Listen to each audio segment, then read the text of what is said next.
Ang programang ito ay rated SPG. Striktong patnubay at gabay ng magulang ang kailangan. Maaaring may masiselang tema, lengguwahe, karahasan, sexual, horror o droga na hindi angkop sa mga bata. Talagang nag-iisip na itong si Lynette dahil sa mga sinasabi ni Giselle sa kanya. Dito na nga talagang kinomprontan niya itong si Dr. Carlos Benitez na kung saan itinanong niya lang naman ito.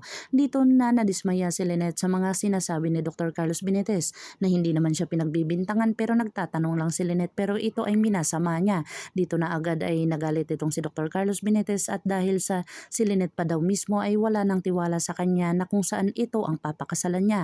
Dito na talaga nag-walk out si Dr. Carlos Benitez na kung saan sinabi niya dito na talagang ititigil niya muna ang kanilang kasal at hindi muna maitutuloy dahil ayaw niyang masaktan si Annalyn at ang ibang taong nakakasama at nakakasalamuha sa kanila na kung saan ayaw sa kanya.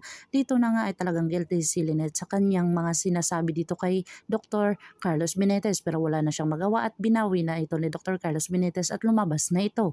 Dito na agad-agad na sumugod si Zoe sa Estridge Medical Center kung saan hinablot niya itong si Dr. Carlos Benitez.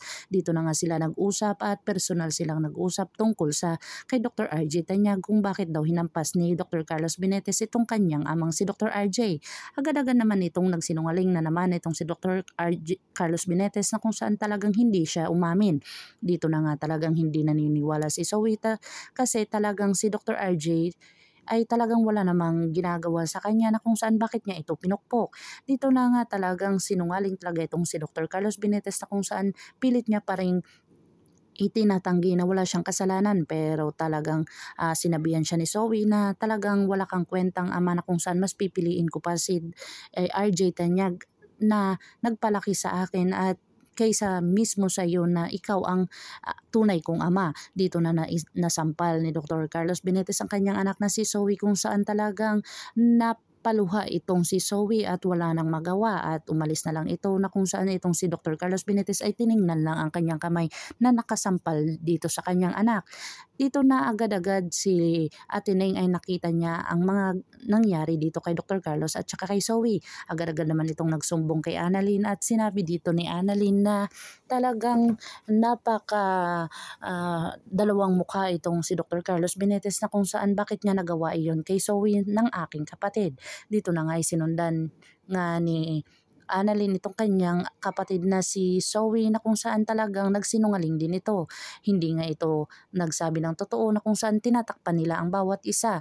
Dito na magsusumbong si Annalyn sa kanyang ina na kung saan talagang magtitiwala pa ba kaya si Lynette dito sa kanya na kung saan hindi nga siya pinaniniwalaan tungkol kay Dr. Carlos Benitez.